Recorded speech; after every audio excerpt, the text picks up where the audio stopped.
नमस्कार. आज 27 डिसेंबर 2024 वार आहे शुक्रवार. लोकसत्ता आणि इंडियन एक्सप्रेस वृत्तपत्र विश्लेषणमध्ये आपलं स्वागत आहे. आजच्या प्रमुख बातम्या. आर्थिक उदारीकरणाचा शिल्पकार काळाच्या पडद्याआड, डॉक्टर मनमोहन सिंग कालवश. Indian Express. Doctor Singh walks into history. Manmohan Singh 1932 to 2024. As a student of MA मी डॉक्टर मनमोहन सिंग यांच्याबद्दल जर बोललो नाही तर अगदी ते योग्य ठरणार नाही. या निमित्ताने आज आपण डॉक्टर मनमोहन सिंग यांच्याबद्दल जाणून घेणार आहोत.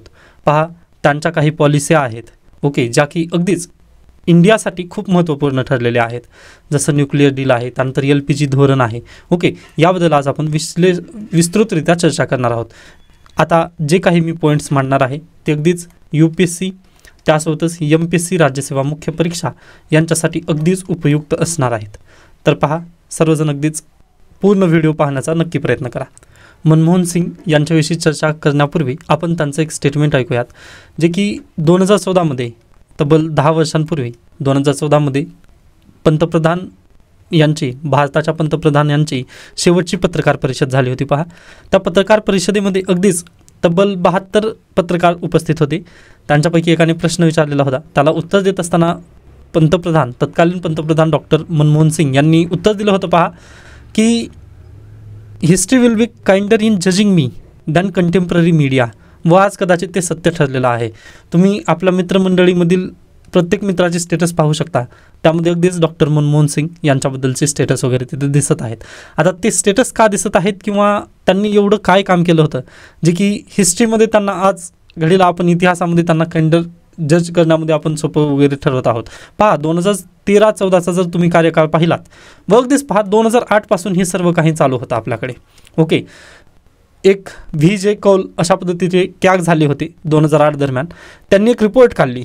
त्या रिपोर्टमध्ये त्यांनी जे 2G स्पेक्ट्रम घोटाळा आहे 2G स्पेक्ट्रम त्यामध्ये घोटाळा झालेला आहे असं त्यांनी दाखवलं. व हाच वृत्तपत्र आहे, इंडियन एक्सप्रेसच वृत्तपत्र आहे. त्यांनी अशा पद्धतीने 00000 लावत म्हणजे खूप मोठे 0 त्यांनी लावून दुसऱ्या दिवशी सर्व केले होते. पहा, 2008ची घटना आहे. मग 2G स्पेक्ट्रम स्कॅम झालेला आहे असं आपल्यासमोर मांडण्यात आलं. त्याच्यानंतर कोळसा घोटाळा झालेला आहे असं त्यांनी मांडलं.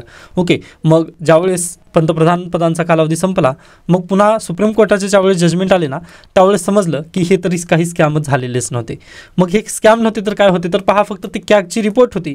कॅगने काय म्हटलं की तुम्ही असं नाही केलं तर म्हणजे तुम्ही जो निर्णय घेतलेला आहे ना, किंवा डॉक्टर मनमोहन सिंग यांनी जो निर्णय घेतलेला होता तो जर त्यांनी निर्णय घेतलेला नसता तर आपल्या देशाला भरपूर महसूल वगैरे प्राप्ती झाली असती. यामुळे हे स्कॅम आहे असं कॅगच्या अहवालामध्ये सांगण्यात आलेलं होतं. मगदीच पहा, त्यांच्यावरती ताशेरे ओढण्याचा प्रयत्न कंटेम्पररी मीडियाने केला होता. त्यामुळेच जानेवारी 2014मध्ये जी पत्रकार परिषद झाली होती त्यामध्ये सिंग यांनी म्हटलेलं होतं की history will be kinder in judging me than contemporary media. व ते वाक्य आज कदाचित सत्य ठरत आहे. हे झाला थोडासा इतिहास. त्याच्यानंतर पहा, आता तुम्ही अगदीच तो जो कॅगचा अहवाल आहे किंवा स्पेक्ट्रम लिलावासंदर्भाचा जर अहवाल पाहिलात व आज घडीला नरेंद्र मोदी सरकारचा जर अहवाल पाहिलात ना तुम्ही, तर अगदीच नरेंद्र मोदी सरकारने पण तोच निर्णय घेतलेला आहे.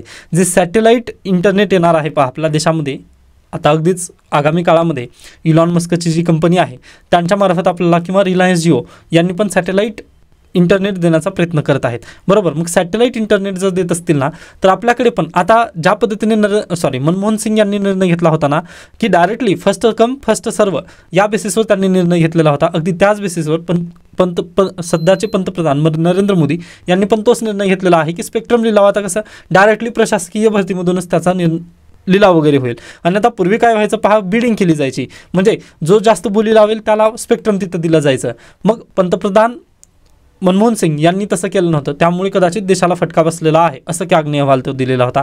पण अगदीच ते पहा, सुप्रीम कोर्टाच्या समोर ज्यावेळेस केस गेली, कोळसा घोटाळा पण घोटाळा नव्हताच, त्यानंतर जो 2G स्पेक्ट्रम स्कॅम आपण म्हणतो तो स्कॅम नव्हता असं सुप्रीम कोर्टाने मान्य केलं व सर्वोच्च जजमेंट तशा पद्धतीने आलं. पण तोपर्यंत पंतप्रधान डॉक्टर मनमोहन सिंग यांची इमेज पूर्णतः खराब झालेली होती व अगदीच त्यावेळेस त्यांनी तशाच पद्धतीने उत्तर दिलेलं होतं की history will be kinder in judging me, व आज कदाचित ते सत्य ठरलेलं आहे.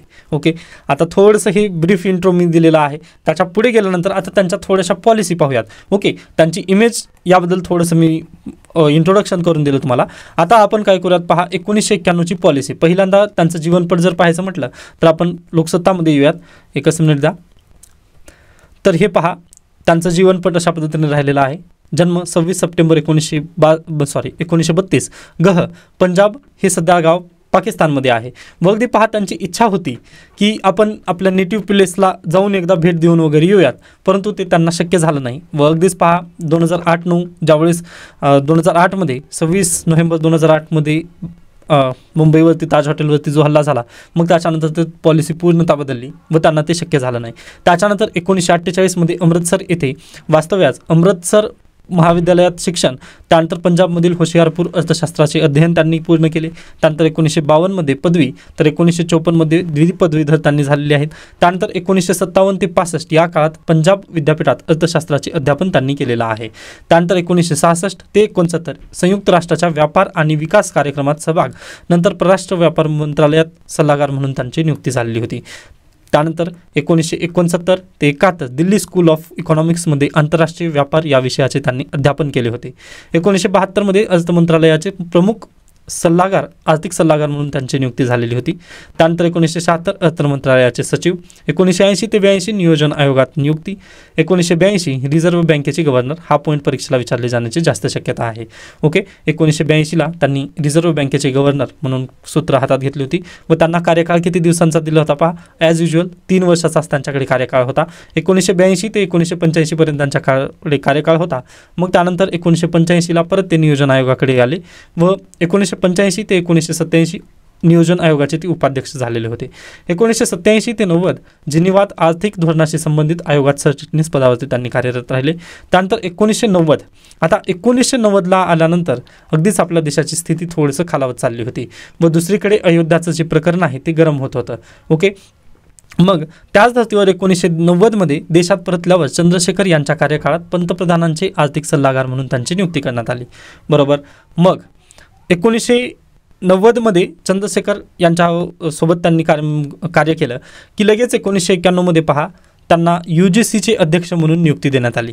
ओके, UGCचे अध्यक्ष होते का, जे UGC नेट आता परीक्षा चालू आहेत त्यामध्ये पण प्रश्न येण्याचे जास्त चान्सेस आहेत. प्लीज लक्षात ठेवा, 1991मध्ये ते UGCचे अध्यक्ष होते. बरोबर आहे. मग लगेच 1991मध्ये मार्चमध्ये त्यांना UGCचं अध्यक्षपद दिल्यानंतर पहा देशभरातील घडामोडी बदलली व लगेच कोणाचं सरकार आलेलं होतं, तर नरसिंह राव यांचं सरकार आलेलं होतं व 1991मध्ये जूनमध्ये नरसिंह राव सरकारमध्ये अर्थमंत्री या पदावर त्यांना नियुक्त करण्यात आलं. म्हणजे UGCमध्ये त्यांना मार्च महिन्यामध्येच UGCचं पद देण्यात आलं होतं, परंतु देशाची आर्थिक एवढी कोंडी झालेली होती की लगेच 2च महिन्याच्या आत त्यांना कुठे उचलून घेण्यात आलं पहा, तर अर्थ मंत्रालयामध्ये त्यांना अर्थमंत्री पदाचा कार्यकाळ त्यांच्यावरती सोपवला. आता पहा, मग त्यांनी निवडणूक लढवलेली होती का, तर बिलकुल नाही, निवडणूक लढवली नव्हती त्यांनी. तर त्यांना राज्यसभेची डायरेक्टली सीट तिथं देण्यात आली. कुठून, तर आसाममधून त्यांना सीट देण्यात आली व अर्थमंत्रीपद त्यांच्याकडे सोपवण्यात आलं. ओके, मग 1991 जूनमध्ये ते देशाचे आपल्या अर्थमंत्री झाले. मग अर्थमंत्री झाल्यानंतर त्यांनी काही डिसिजन घेतली होती, ते आपलं डिसिजन पाहणं खूप गरजेचं आहे. पहा, कालच्या लेक्चरमध्ये परवा दिवशीच्या लेक्चरमध्ये आपण काय पाहिलं पहा, एकीकडे रुपया आणि दुसरीकडे डॉलर.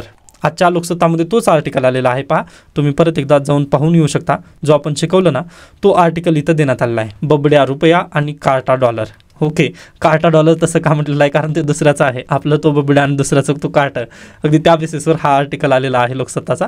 ओके, आज आपण या आर्टिकलला डिस्कस करणार नाही आहे, कारण ते याच्यापूर्वीच केलेलं आहे. बरोबर, मग पहा, जो रुपया आहे आणि हे डॉलर आहे. बरोबर, मग रुपया आणि डॉलर यांच्यामध्ये जे अशा पद्धतीने झिगझॅग लाईन जी बनलेली आहे किंवा बॅलन्स ऑफ पेमेंट, त्या दिवशी बोलत असताना आपण पाहिलेलं होतं की आयात निर्यात होत असते. बरोबर, किंवा डॉलरची ज्यावेळेस मागणी वाढते त्यावेळेस रुपयाचं अवमूल्यन किंवा रुपया खालावतो आपला, हे आपण त्या दिवशी शिकलेलं आहे बेसिकली. बरोबर, मग यालाच अनुसरून पहा, थोडंसं याला क्लीन करेन, एकच मिनिट. बॅलन्स ऑफ पेमेंट आपल्याला थोडंसं पाहणं गरजेचं आहे. Balance of payment. ओके, आता हे काय असतं बॅलन्स ऑफ पेमेंट, तर अगदीच पहा, आपण जे इंटरनॅशनल ट्रेड करतो ना त्याचा लेखाजोखा म्हणजेच बॅलन्स ऑफ पेमेंट. UPSCला यावरून प्रश्न येण्याचे जास्त चान्सेस आहेत व याच्यापूर्वी पण आलेले आहेत, त्यामुळे प्लीज लक्षात ठेवा बॅलन्स ऑफ पेमेंट.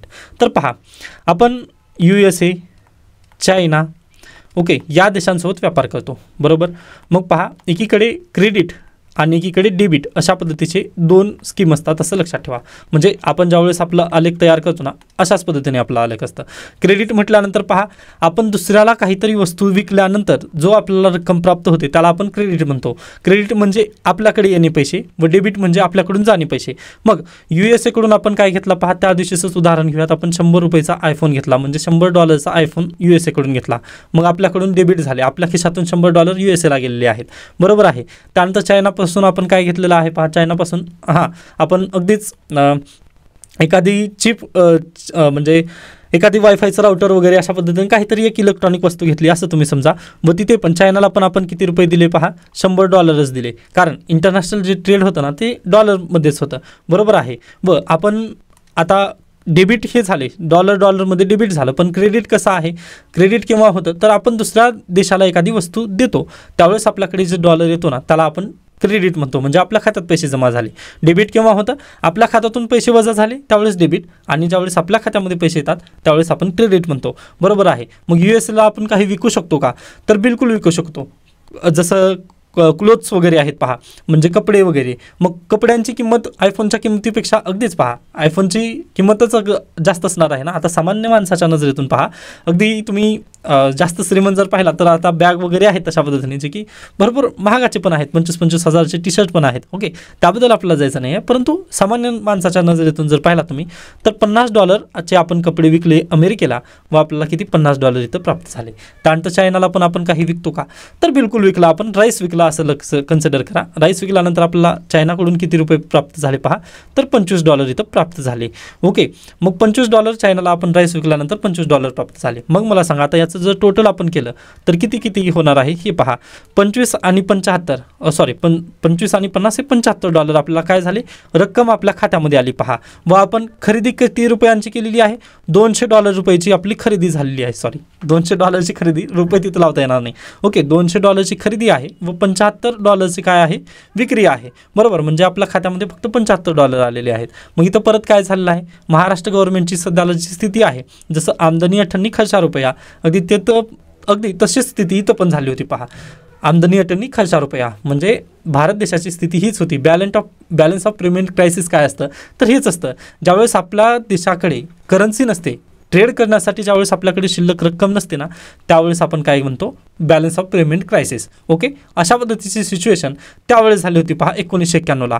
आता मी जे हे सांगितलं पहा तुम्हाला, की अमेरिका चायनाला वगैरे आपण काय विक्री केली होती, काहीतरी वस्तू वगैरे दिली होती, पण 1991च्या पूर्वी असं काहीही आपण ट्रेड अमेरिका आणि चायनासोबत करत नव्हतो, ओके. आपले ट्रेड फक्त मिनिमम ट्रेड होते. मिनिमम ट्रेड असल्यामुळे काय व्हायचं पहा, आता आयफोन 1991, आता पहा त्यावेळेस तर आयफोन नव्हताच, तरी पण ज्यावेळेस आता दुसरी कोणती वस्तू, टेलिव्हिजन घ्या, ओके.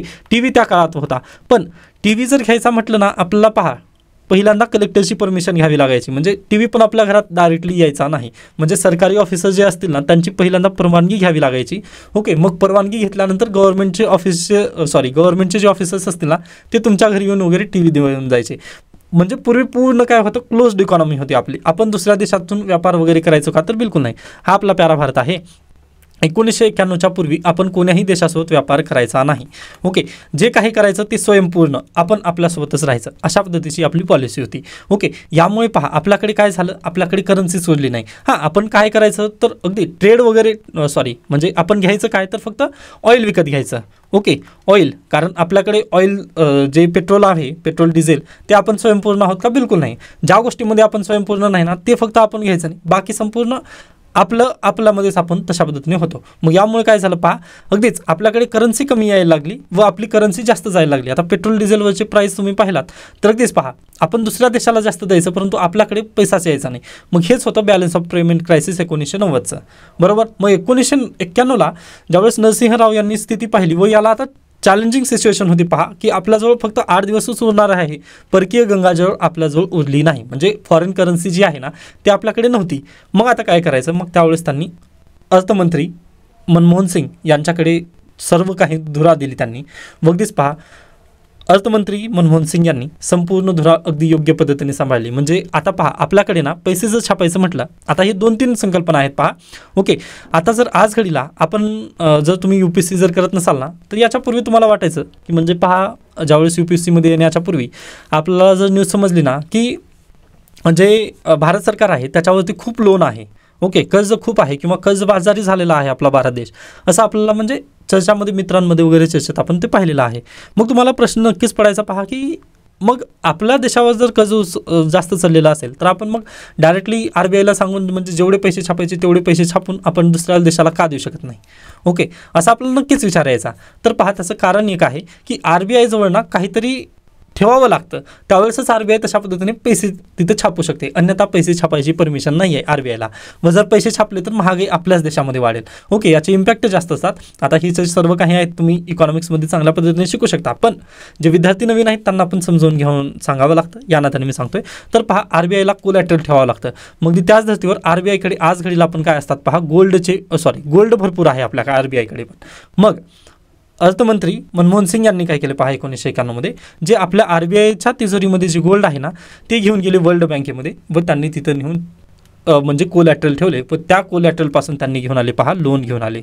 ओके, लोन घेऊन आले त्यांनी, म्हणजे संपूर्ण जे RBIकडे गोल्ड होतं, जे सोनं होतं ते त्यांनी, आता अगदीच पहा आपल्या पण फॅमिलीवरती ज्यावेळेस इमर्जन्सी सिच्युएशन येते त्यावेळेस आपल्या ज्या घरातील महिला आहेत त्यांचं सोनं वगैरे तिथं गिरवी ठेवलं जातं. अगदी त्याच पद्धतीची सिच्युएशन आपल्याला 1991 मध्ये भारत देशासमोर उपस्थित राहिली होती, बरोबर आहे. मग वर्ल्ड बँकने कर्ज देताना एक कंडिशन ठेवली. कंडिशन काय ठेवली की तुम्ही जी क्लोज्ड इकॉनॉमी, आज घडीला तुम्ही जे व्यापार करताना आपण स्वयंपूर्ण आहोत, हे जे आहे ना तुमचा रवैया, ते तुम्हाला काय करायचं आहे, बंद करायचं आहे. व सगळ्या देशांसाठी तुमची इकॉनॉमी आता काय करायचं आहे, खुलं करायचं आहे. व्यापार खुलं, सर्वांसाठी खुलं करायचं आहे. मग अर्थमंत्री मनमोहन सिंग यांनी तो डिसिजन अगदीच स्वयंपूर्णरित्या घेतला पहा. त्यांनी न डगमगता तो निर्णय घेतला व त्याला अगदी खऱ्या पद्धतीने त्यांनी उतरवून पण दाखवलं, प्रत्यक्षामध्ये उतरून दाखवलं. कारण आपण अगदी दुसऱ्या देशांच्या लोनवरती जगणारे लोक अगदी पहा पूर्णतः म्हणजे आज वर्ल्ड 3rd इकॉनॉमी झालेले आहोत आपण, बरोबर आहे. 3री अर्थव्यवस्था आहे. एकेकाळी आपली सिच्युएशन जर पाहिली तर आपण म्हणजे कर्जात बुडलेले होतो असं तुम्ही म्हणू शकता, पण आज घडीला 3री अर्थव्यवस्था आहे. मग त्याचं संपूर्ण श्रेय आहे डॉक्टर मनमोहन सिंग यांनाच. ओके, कारण त्यांनी जर त्यावेळेस तो निर्णय घेतला नसता किंवा अगदीच ऑपोजिशन पक्ष काय म्हणतील माझ्या या निर्णयाला वगैरे जर तसं त्यांनी विचार केला असता तर कदाचित ते होऊ शकलं नसतं. त्यानंतर त्यांच्या पाठीशी राहिलेले पंतप्रधान नरसिंह राव पण तेवढेच त्याला म्हणजे हे आहेत पाहत, म्हणजे त्यांनी जर तशा पद्धतीने विश्वास मनमोहन सिंग यांच्यावरती जर टाकला नसता तर कदाचित आपण ही पाहू शकत नसतं. कारण पहा, अगदी तुम्ही चाणक्य यांचं अर्थशास्त्र जर पुस्तक वाचलं असाल तर त्या पुस्तकामध्ये चाणक्य यांनी काय म्हणतात की जर तुम्हाला राज्य करायचं असेल ना तर तुमची तिजोरी खूप मोठी असणं गरजेचं आहे. ओके, व आता आपलं जे इन्कम टॅक्स आहे पहा, त्या इन्कम टॅक्स डिपार्टमेंटचं वाक्य पण तेच आहे, कोश मूलोदंड. ओके, म्हणजे टॅक्सबद्दलच तशा पद्धतीने आहे की तिजोरी आपली मोठी पाहिजे, खूप मोठी पाहिजे. ओके, म्हणजे आपल्याला जर चांगल्या पद्धतीने राज्य करायचं असेल किंवा राजा जर व्हायचं असेल ना आपला, तर अगदी आपल्याला तिजोरी चांगली ठेवावं लागेल. व अगदी तुम्ही नेपोलियन बोनापार्टे याचं पण जर उदाहरण घेतलं ना तर त्याच्याजवळ तिजोरी वीक होती, त्यामुळे तो जास्त दिवस राज्य करू शकला नाही. ओके, मग हेच कारण आहे, इतिहासामधून पण आपल्याला ते शिकणं गरजेचं आहे. ओके, मग अगदी जर तुम्ही पाहिलात तर झालं काय, आपली तिजोरी खूप वीक होती, पण त्या वीक तिजोरीचंच त्यांनी पूर्णतः सोनं, त्या संधीचं सोनं त्यांनी करून दाखवलं. मग तेच पहा, आपली जी क्लोज्ड इकॉनॉमी होती ती त्यांनी काय केली, ओपन केली. मग त्यावेळेस 1991 मध्ये LPG हे 3 धोरण त्यांनी घेतलेले आहेत. लिबरलायझेशन म्हणतात त्याला. L म्हणजे लिबरलायझेशन, त्यानंतर P म्हणजे प्रायव्हेटायझेशन आणि G म्हणजे ग्लोबलायझेशन. आता एकेकाला आपण पाहूयात. L म्हणजेच काय, लिबरलायझेशन. ओके, लिबरल पॉलिसी वापरली आपण, म्हणजे सगळ्यांसाठी स्वतंत्र मुभा देण्यात आली पहा.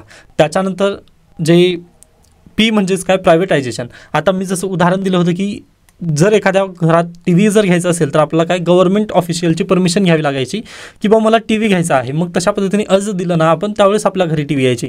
किंवा TV जाऊ द्यात, पण टेलिफोनचं पण पूर्वी तसंच होतं पहा. एकच कंपनी होती BSNL. ओके, मग त्यांना आपण पहिल्यांदा अर्ज करावा लागायचा. मग ते अर्ज झाल्यानंतर त्याचं अप्रुव्हल होऊन वगैरे 2-3 महिने त्यामध्येच कालावधी जायचा, कारण सरकारी काम 6 महिने अगदी तेव्हापासूनच आलेलं आहे ते. ओके, मग TV घेण्यासाठी किंवा टेलिफोन घेण्यासाठी पण आपल्याला सरकारी लोकांची परमिशन घ्यायची गरज होती. पण 1991ला जो रिफॉर्म झाला ना त्यावेळेस प्रायव्हेटायझेशन ही संकल्पना आली व प्रायव्हेटायझेशन संकल्पना आल्यानंतर जे टीव्ही इंडस्ट्रीज आहेत किंवा टेलिफोन इंडस्ट्रीज आहेत त्यांना पण आपण काय वाट मोकळी करून दिलो. मग त्याच्यानंतर रिलायन्स, त्यानंतर जे टाटा डोकोमो आहे वगैरे या कंपन्या सर्व इंडस्ट्रीज वगैरे आपल्या देशामध्ये स्थापन करू लागल्या. ओके, हे झालं प्रायव्हेटायझेशनचं. म्हणजे जे सरकारी कंपन्या होता ना, टीव्ही जी कंपनी आहे ना ती पण सरकार बनवायची. किंवा तुम्ही उदाहरण जर बेस्ट द्यायचं म्हटलं तर तुम्ही जर हैदराबादला गेलात तर तिथं HMT नावाची एक आता बंद पडलेली कंपनी आहे. ओके, HMT वॉचेसची ती कंपनी होती. किंवा आपलं एक हेलिकॉप्टरची पण कंपनी होती भारत सरकारची, कोणती पवन नावाची कंपनी होती. ओके, माझ्याच नावाची आहे ती पवन हंस. तर पहा त्या कंपन्या कोणत्या होत्या, भारत सरकारच्या त्या कंपन्या होत्या. पण अगदीच पहा पूर्वी घड्याळ ना घड्याळ आपलं म्हणजे भारत सरकार पहा घड्याळ म्हणजे जे रिस्ट वॉच तुम्ही म्हणता आपला आता सध्याला हातात जी असेल ना ती रिस्ट वॉच HMT कंपनी नावाची जी कंपनी होती ना ती आपण भारत सरकार बनवायचं. त्यानंतर Maruti Suzuki, okay, Maruti company Bharat सरकारची होती ती पूर्वी. ओके, मग पुन्हा त्यांचं काय झालं पहा, मर्ज केलं, ते सुझुकीसोबत वगैरे गेलेले आहेत. पण या पूर्वी कोणत्या गव्हर्नमेंट ऑफ इंडियाच्या कंपन्या होत्या. मग ती देण कोणाची आहे, तत्कालीन अर्थमंत्री मनमोहन सिंग यांची आहे. मग त्यामुळे त्यांनी जो निर्णय घेतला ना की प्रायव्हेटायझेशन करायचं आहे आपल्याला, मग त्यांनी खाजगीकरण, संपूर्ण कंपन्यांचं खाजगीकरण केलं व सर्वांना तिथं खाजगी क्षेत्रामध्ये पण त्या कंपन्या यायला लागल्या. त्यासोबतच पहा लिबरलायझेशन म्हणजे अगदीच सर्वांना लिबरल पॉलिसी वगैरे आपण तिथं राबवलेली होती. आणि शेवटचं आहे ग्लोबलायझेशन म्हणजेच काय, वैश्विक ज्या कंपन्या आहेत, जसं आयफोन आहे, आयफोन कंपनीला आपण ॲपल कंपनी आहे आयफोनची, तर त्या कंपनीला आपण भारतामध्ये येऊ दिला आपण. यालाच अनुसरून जर ग्लोबलायझेशन जर उदाहरण द्यायचं म्हटलं ना तर जी मारुती कंपनी आहे, पूर्वी गाडी भारतामध्ये जर राहायचं म्हटलं ना तुम्हाला गाडी कोणती वापरावी लागायची, तर अगदीच मारुती हीच गाडी यूज करावी लागायची. ओके, आता अगदीच पंतप्रधान मनमोहन सिंग यांची गाडी पण होती पहा 800, तीच गाडी होती त्यांच्याकडे. ओके, मग ती गव्हर्नमेंट ऑफ इंडियाचीच तुम्हाला गाडी यूज करावी लागायची. पण ज्यावेळेस आपण ग्लोबलायझेशन झाल्यानंतर त्याचा इफेक्ट म्हणून आपल्याकडे काय पहा दुसऱ्या कंपन्या यायला लागल्या, जसं BMW आहे, त्यानंतर अगदीच होंडा आहे, जापनीज कंपनी, ह्या संपूर्ण कंपन्या येऊन पण भारतामध्ये त्यांचा व्यवसाय प्रस्थापित करू लागल्या. मग त्याच्यानंतर FDI वगैरे आलं, म्हणजे फॉरेन डायरेक्ट इन्व्हेस्टमेंट आली. अशा पद्धतीने आपण काय सर्वांसाठी आपलं भारत देश सर्वांसाठी ओपन करून ठेवला, बरोबर आहे. मग त्याच्याच नंतर पहा आपल्याकडे ना याच्या पूर्वी विकास झालेला नव्हता, आर्थिक विकास तशा पद्धतीने झालेलाच नव्हता. कारण पहा आर्थिक विकास होण्यासाठी तुम्हाला काय तिजोरी मोठी पाहिजे ना. मी चाणक्य यांचं उदाहरण दिलं पहा, त्यांनी काय म्हटलं की चांगला देश तुम्हाला चालवायचा असेल तर तिजोरी तुमची मोठी असणं गरजेचं आहे. किंवा पहा आज घडीला आपण आपल्या भारतीय कुटुंबामध्ये 95% कुटुंबामध्ये जर भांडण होत असतील तर त्याचं नेमकं कारण काय असतं, आर्थिक रिझन असतं. तुम्ही अगदी सोसायटीमध्ये फिरत असताना तुम्ही याचं ऑब्झर्वेशन करा व अगदी ही जी आकडेवारी आहे ना, जे सॅम्पल सर्वे येतं पहा, त्या सॅम्पल सर्वेची ही आकडेवारी आहे. मी डायरेक्टली असं बोलत नाही, म्हणजे असं झालं तर वगैरे तशा पद्धतीने बोलत नाही, कारण हे तुम्ही डाटा आपल्या परीक्षेमध्ये यूज करणार आहात, त्यानिमित्ताने डायरेक्टली ओरली बोलू शकत नाही. तर ही जी आकडेवारी आपण प्रूव्ह करून देत आहोत, बरोबर. 95% कुटुंबामध्ये आर्थिक कारणामुळेच भांडण होतात. मग याचं नेमकं कारणच ते आहे पहा. व आपला पण देशाची इकॉनॉमी तेवढ्या पद्धतीने चांगली नव्हती, पण 1991 नंतर हे सर्व काही पालटलं. मग दिस पहा आपल्या देशाचा, आता तुम्ही इकॉनॉमिक्स वाचत असताना ना त्यामध्ये काही कारणं आहेत पहा. आपल्या देशाचा प्राथमिक सेक्टरवरती विकास झाला, बरोबर आहे. प्राथमिक सेक्टरमध्ये काय आहे, कृषी आहे, कृषीचा विकास आहे, किंवा आपली इकॉनॉमी कृषीवरती अवलंबून होती, बरोबर आहे. मग डायरेक्टली आपण टर्शरीवरती गेलेलो आहोत पहा. द्वितीय सेक्टर जे इंडस्ट्रियल सेक्टर आहे ना त्याचा विकासच झाला नाही, डायरेक्टली टर्शरी सेक्टरचा विकास झालेला आहे आपल्या देशाचा. व याच्यावरून UPSCने प्रश्न विचारलेली होती. ओके, द्वितीय सेक्टरचा विकास का नाही झाला आपला. ओके, द्वितीय सेक्टरचा विकास नाही झाला, डायरेक्टली टर्शरी सेक्टरचा विकास झालेला आहे.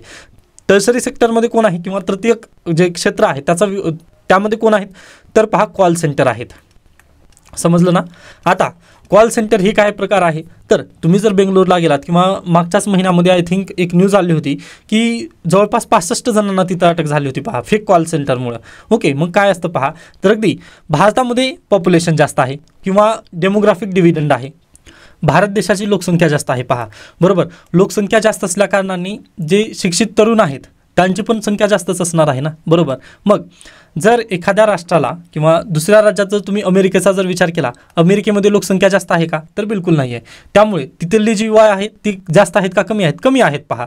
मग होणार काय आहे पहा, तर अमेरिकेत जे काम करण्यासाठी इच्छुक तरुण आहेत त्यांची संख्या जास्त आहे का भारतात जास्त आहे, तर अगदीच पहा भारतामध्ये त्याची जास्त संख्या आहे. म्हणजे पुरवठा, लेबरचा जो पुरवठा आहे ना तो भारतात जास्त आहे, अमेरिकेत त्या नजरेने कमी आहे, बरोबर, मान्य झालं तुम्हाला. मग पुरवठा जास्त असल्यानंतर मागणी पहा, तेवढीच जर मागणी असेल व पुरवठा जर जास्त असेल, मागणी समान आहे व पुरवठा जर जास्त असेल तर प्राईस काय होते, कमी होते. मग अगदीच पहा, USA, त्यानंतर जे कॅनडा आहे, त्यानंतर युरोपियन जे राष्ट्र आहेत ना, ह्या सर्वांना जे अगदी कमी कॉस्टमध्ये जे लेबर मिळतं ना, ते कुठं मिळतं तर भारतामध्ये मिळतं. मग ह्याचाच विचार करून ज्या इंटरनॅशनल कंपनीज आहेत ना, त्या कंपन्यांनी कॉल सेंटर कुठे प्रस्थापित केलं तर बेंगळुरू या सिटीमध्ये. ओके, त्यामुळे त्यांना आज आपण IT हब म्हणतो. त्यानंतर पुणे. ओके, या ठिकाणी इंटरनॅशनल कंपनीचे जे ही आहेत कॉल सेंटर आहेत ना, ते भारतामध्ये स्थापित केले. जसं अडोबी ही कंपनी कुठली आहे, USAची आहे, पण त्याचं कॉल सेंटर तुम्हाला कुठं मिळेल तर आपल्या भारतामध्ये मिळेल. ओके, म्हणजे त्यांची कंपनी अमेरिकेत कंपनी आहे, कंपनी रजिस्टर्ड इन अमेरिका, पण कुठं वर्क त्यांचं कॉल सेंटर कुठं आहे, भारतामध्ये. अशा पद्धतीने त्यांनी प्रस्थापित केलं. कधी 1991च्या नंतर. म्हणजे झालं काय, आपले जे यूथ आहेत, जे युवा बेरोजगार आहेत ना, त्यांना इथं काम मिळालं. ज्यांच्याकडे इंग्लिश लँग्वेजची स्किल आहे ना, स्पोकन इंग्लिशची स्किल आहे, त्यांना लगेच आपल्या देशामध्ये इथं काम मिळायला लागलं. मग इथं काम मिळाल्यानंतर पहा, आपला डायरेक्टली टर्शरी सेक्टरचा इथं विकास झाला. ओके, द्वितीयक सेक्टरचा विकास झाला नाही, तर डायरेक्टली टर्शियर सेक्टरचा विकास झाला. आता तुम्ही USA, UK या दुसऱ्या राष्ट्रांचा जर विकास पाहिला तर त्यांचा पहिल्यांदा प्राथमिक दर्जाचा विकास झाला, प्राथमिक क्षेत्राचा विकास झाला, त्यानंतर द्वितीयक, त्यानंतर तृतीयक, अशा पद्धतीने विकास झाला.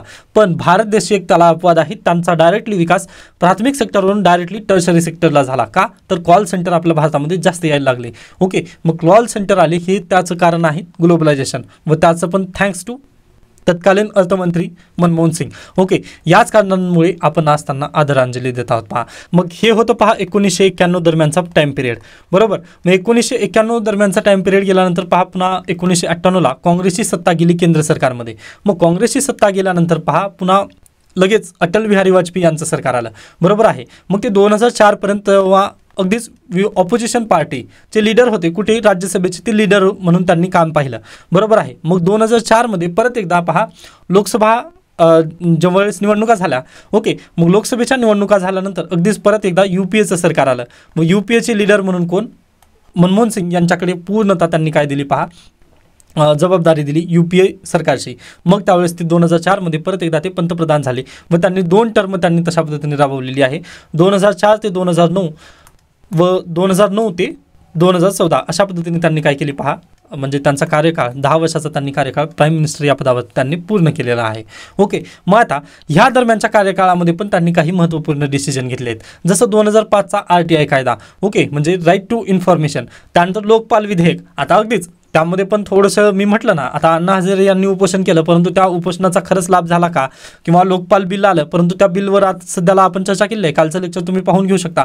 आता कदाचित तुम्हाला बोलत असताना वाटत असेल की सर काय काँग्रेसचं तुम्ही बोलत आहात, किंवा म्हणजे त्यांना खूपच प्रेस करण्याचा वगैरे प्रयत्न करत आहात का. परंतु पहा, आपल्या देशाची हिस्ट्री आपल्याला माहिती असणं खूप गरजेचं आहे. अन्यथा अगदी कोणी पण येऊन आपल्याला म्हणजे हे करून जाईल. त्यामुळे आपण देश कसा घडला, आता अगदीच पहा, या नेत्यांमुळे तर कदाचित आपला आज देश महान आहे. ओके, मेरा भारत महान, त्याला महान बनवण्याचं कार्य अगदीच मनमोहन सिंग यांनी पण केलेलं आहे व आज आपल्याला बोलणं गरजेचंच आहे. या नात्याने मी थोडंसं असं बोलत आहे. याच्यापूर्वी म्हणजे आपण अगदी तशा पद्धतीने बोललो नाही, परंतु यांच्या पॉलिसी कशा पद्धतीने की चेंजेस ठरले आहेत हे आपल्याला माहिती असणं गरजेचं आहे. 2005चा राईट टू इन्फॉर्मेशन ॲक्ट आलेला. बरोबर आहे. त्याच्यानंतर 2009चा राईट टू एज्युकेशन. आपण आज घडीला जी म्हणजे आपलं जवळची आता रुरल एरियामध्ये तर याचं इम्पॅक्ट खूप आहे. पहा, राईट टू एज्युकेशन RTI आपल्या अंतर्गत जे प्रायव्हेट स्कूल्स आहेत ज्याची फीस पहा 50,000, 60,000 हजार आहे, तिथं तुम्हाला डायरेक्टली कमी फीसमध्ये वगैरे तिथं तुम्हाला काय मिळू शकतं, ॲडमिशन मिळू शकतं. ते कोणाबद्दल आलेलं आहे, थँक्स टू प्राईम मिनिस्टर, अगदीच thanks to prime minister doctor Manmohan Singh यांनी तो कायदा केलेला होता. ओके, या सर्व कायद्यांमुळे कदाचित आज आपण हे आहोत असं तुम्ही म्हणू शकता. त्याच्यानंतर पुढे गेल्यानंतर पहा, अगदीच जर तुम्ही पाहिलात तर काल तुम्हाला एक प्रश्न विचारला होता मी, 2011 मध्ये कोणती घटना दुरुस्ती झाली होती, तर 99वी घटना दुरुस्ती झाली होती व त्या अमेंडमेंट कुठं झाली होती, आर्टिकल 19 मध्ये झाली होती, सहकारबद्दल. ओके, व पहिले सहकार मंत्री कोण झालेत, अमित शहा झालेले आहेत व थँक्स टू परत इथे प्राईम मिनिस्टर मनमोहन सिंग यांच्यामुळेच कदाचित ते झालेलं होतं, किंवा सहकार आपल्यासाठी का गरजेचं आहे हे त्यांनी आपल्याला दर्शवून दिलेलं होतं. ओके, मग पहा, आपण डायरेक्टली फक्त एकाच गोष्टीतून आपण सांगू शकत नाही, तर याच्या मागे पण खूप मोठा आपला देशाला इतिहास आहे. जे अमेरिका वगैरे बोलत असतं ना, तसं नाही आहे आपला देश. तर अगदी खूप यामध्ये खूप लोकांनी त्याग वगैरे केलेला आहे. जसं अगदीच जर तुम्ही जे फ्रीडम फायटर्स वगैरे पाहिले, अगदी तशाच पद्धतीने आपला देश बनत चाललेला आहे, किंवा याच्या पुढेही तेवत असणार आहे, हे आपण या गोष्टीतून लक्षात ठेवू शकतो. आता हे झालं थोडंसं म्हणजे अगदी हायलाइटेड निर्णय होते असं तुम्ही म्हणू शकता. पण याच्याही पलीकडे जाऊन UPSCसाठी आणखीन एक महत्त्वपूर्ण निर्णय त्यांचा येतो, तो आपल्याला पाहायचा आहे. एकच मिनिट मला क्लीन पेज लागेल. तर पहा, आता तुम्हाला माहिती आहे आपल्या देशाची जर न्यूक्लिअर पॉलिसी जर पाहिली आपण तर कशा पद्धतीने चालत आली. 1947ला आपला भारत देश स्वतंत्र झाला. मग भारत देश स्वतंत्र झाल्यानंतर अगदी जवाहरलाल नेहरू पंतप्रधान बनले व त्यांनी काय केलं पहा, तर अगदी त्यांना वैज्ञानिक दृष्टिकोन त्यांच्याजवळ होता, बरोबर. मग त्यांनी होमी भाभा यांच्याकडे पूर्णतः न्यूक्लिअर चाचणी संबंधी वगैरे त्यांनी काय दिलं पहा, पूर्ण त्यांना म्हणजे स्वतंत्र देऊन टाकलं की बाबा तुम्हाला काय करायचं आहे, न्यूक्लिअरबद्दल संपूर्ण तुमच्याजवळ स्वातंत्र्य आहे, तुम्ही त्यावरती रिसर्च करा. म्हणून त्यांना स्वतंत्र लायब्ररी वगैरे ते सर्व काही दिले, म्हणजे फंडिंग वगैरे तशा पद्धतीने दिली. व पहा, फंडिंग त्यावेळेस नव्हती ना, तर त्यावेळेस $75 मिलियन त्यांनी कर्ज घेतलं होतं पहा अमेरिकेकडून जवाहरलाल नेहरू यांनी. कशासाठी, तर न्यूक्लिअर टेक्नॉलॉजीचं रिसर्च करण्यासाठी. म्हणजे खरंच खूप आपण वैभवशाली आहोत की आपल्याला भारत देश मिळालेला आहे, त्यासोबतच असे नेते मिळाले हे आपण थँक्स म्हणणं खूप गरजेचं आहे पहा युनिव्हर्सला. ओके, म्हणजे ज्यावेळेस इतिहास आपण वाचतो किंवा म्हणजे शिकतो ना, त्यावेळेस खरंच हे आपल्यासाठी खूप बेनिफिशियल आहे. आता थोडंसं आपण लक्षात घेऊयात. पहा, न्यूक्लिअर पहिली चाचणी अमेरिकेने केली होती 1945मध्ये. ओपनहायमर तुम्ही मूव्ही पाहून घेऊ शकता, त्यामध्ये त्यांनी म्हटलेलं आहे पहा की माझे जे हात आहेत ते रक्ताने घायल झालेले आहेत. ओके, कारण मी दुसऱ्यांचा मर्डर वगैरे तशा पद्धतीने. ओके, तर ते आहे 1945ला न्यूक्लिअर टेस्ट अमेरिकेत झाली पहिली. मग त्याच्यानंतर 1949 कुठं झाली असेल, ॲज युज्युअल USSR म्हणजेच रशियाने दुसरी न्यूक्लिअर चाचणी केली पहा की लगेच. आता कंटेम्पररी इंडिया जर तुम्ही पाहिला 1962ला काय झालं, आपला भारत आणि चायना वॉर झाला किंवा एक कन्फ्लिक्ट झालं.